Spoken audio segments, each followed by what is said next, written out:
안녕하세요. 말씀과 함께 새롭게 오는 소망의 아침입니다. 오늘의 핵심 메시지는 진정한 교회 공동체는 성령의 인도 아래 다름을 넘어 연합과 위로로 세워진다라고 말씀합니다.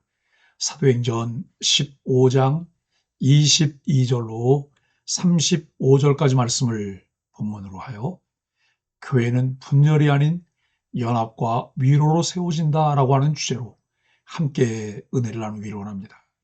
하나님의 결정은 단지 문제 해결이 아니라 교회 공동체를 세우는 은혜의 시간입니다.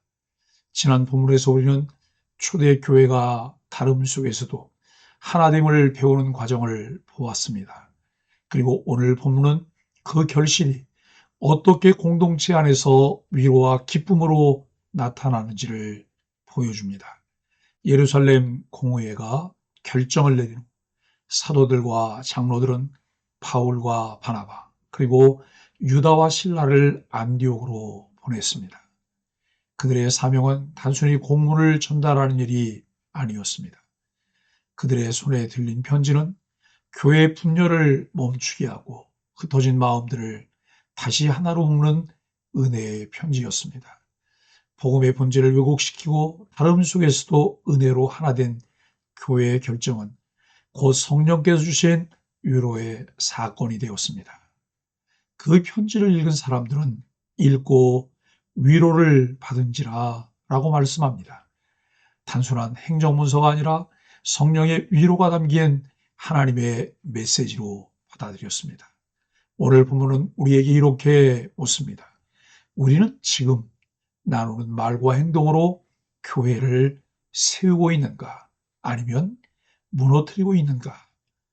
말씀 중심의 교회는 언제나 연합과 위로의 방향으로 움직입니다.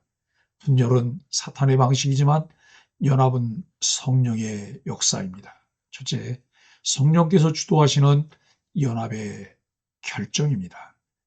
예루살렘 교회의 결정은 단순한 다수결의 결과가 아니었습니다. 본문은 이렇게 기록합니다. 성령과 우리는 이 요긴한 것들 외에는 아무 짐도 너희에게 지우지 않기로 결정하였노라 라고 말씀합니다. 이 말씀 속에 놀라운 복음의 원리가 담겨 있습니다. 교회 일치는 인간의 조정이 아니라 성령의 주권 아래에 이루어진다는 것입니다. 결정의 주체는 성령과 우리였습니다. 사람들이 결정했지만 그 결정의 중심에는 성령의 인도하심과 평강이 있었다는 고백입니다. 칼빈은 기독교 강요에서 교회의 진정한 일치는 인간의 제도나 합의에서 나오는 것이 아니라 성령의 내적 역사에서 비롯된다고 말했습니다. 오늘날 교회 회의나 논의도 마찬가지입니다. 성령께서 중심이 되지 않으면 아무리 훌륭한 결정도 갈등을 낳지만 성령이 중심에 계시면 그 어떤 결정도 위로가 됩니다. 초대교회의 이 결정은 신학적 명확함 뿐 아니라 영적 온유함과 실제적 배려로 가득했습니다. 그들은 율법의 짐을 지우지 않았고 오히려 상대를 향한 배려의 길을 걸었습니다. 성령께서 인도하실 때 교회는 진리를 굽히지 않으면서도 관계를 회복시키는 길을 찾게 됩니다. 둘째, 복음적 연합은 관계 속에서 완성이 됩니다. 결정문이 전달되자 안디옥의 교회는 그 편지를 읽고 기뻐하며 위로를 받았다고 기록합니다. 바울과 바나바가 복음을 전했지만 이번에는 교회 전체가 함께 기뻐했습니다. 이것이 바로 복음적 공동체의 아름다움입니다.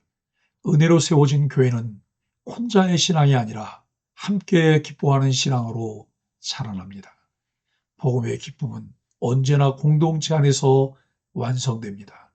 하나님은 그들에게 유다와 실라를 보내셨습니다. 그들은 형제들을 권면하여 굳게 하였다고 기록됩니다. 성령의 위로는 말씀과 사람을 통해 흘러갑니다. 그들은 교회 결정문을 넘어서 하나님의 마음을 전달하는 사람들이었습니다.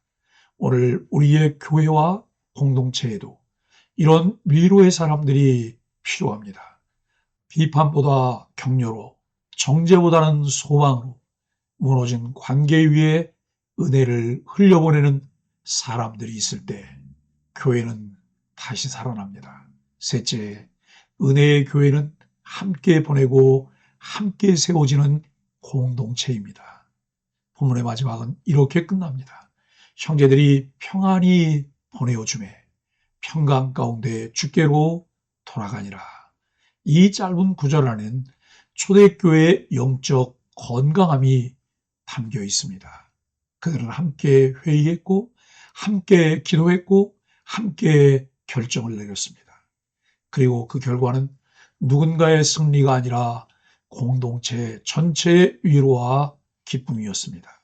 결국 복음의 공동체는 언제나 함께 보냄받고 함께 세워지는 교회로 남습니다. 연합은 결코 차이를 지우는 것이 아닙니다. 다름 속에서도 서로를 인정하며 은혜의 끈으로 묶이는 것입니다. 하나님은 우리에게 똑같은 생각을 요구하지 않으시지만 같은 방향인 예수 그리스도를 향하게 하십니다. 그 방향이 같을 때 교회는 비로소 하나가 됩니다. 성령의 위로가 흘러가는 교회입니다. 예루살렘에서 시작된 결의는 단순한 행정결정이 아니라 성령께서 교회를 새롭게 하시는 은혜의 물줄기였습니다. 복음의 본질을 다시 붙잡은 교회는 분열 대신 연합을 택했고 논쟁 대신 위로를 나누었고 무거운 짐 대신 은혜의 기쁨을 선택했습니다. 교회의 건강은 완벽한 일치가 아니라 은혜로 서로를 품는 연합에 있습니다. 그 은혜가 가정과 교회 그리고 우리의 일터 속에서도 흘러가기를 소망합니다. 사랑하는 소망의 가족 여러분, 진정한 교회는 성령의 인도 아래 다름을 넘어 연합과 성령의 위로로 세워집니다. 오늘 본문이 주시는 말씀의 핵심을 우리와 우리 공동체에서 실천하기 위해 적용 질문을 조용히 묵상하며 결단해 봅시다. 나는 내 의견이 다를 때 상대를 설득하려 하기보다 먼저 경청하고 이해하는 태도를 가지고 있습니까? 우리 공동체인 가정, 직장, 교회, 지금 가장 필요한 것은 비판의 말인가요? 아니면 위로의 말일까요? 나는 오늘 누구에게 하나님의 위로를 전하는 사람으로 살아가야 할까요? 진정한 교회는 성령의 인도 아래 다름을 넘어 연합과 위로로 세워진다는 분명한 메시지 앞에 지혜로운 선택을 위해 성령의 도움을 구하는 소망의 가족들이 되기를 예수 그리스도의 이름으로 간절히 축복합니다. 함께 말씀으로 드리는 소망의 아침 기도입니다. 주님, 성령께서 주도하시는 연합의 은혜를 제 안에 이루어 주소서. 내 고집과 판단을 내려놓고 성령의 평강과 온유함으로 관계를 세우는 지혜를 주소서. 주님, 나를 위로의 사람으로 사용하소서. 상처난 교회와 가족, 일터의 관계 속에 따뜻한 말과 믿음의 격려로 하나님의 마음을 전하게 하소서. 주님, 교회를 분열이 아닌 연합으로 세우시는 당신의 손길을 믿습니다. 우리가 서로를 탓하기보다 예수님의 십자가 아래 함께 서서 위로와 평강의 복음을 전하게 하여 주옵소서. 예수님의 이름으로 간절히 기도합니다. 아멘.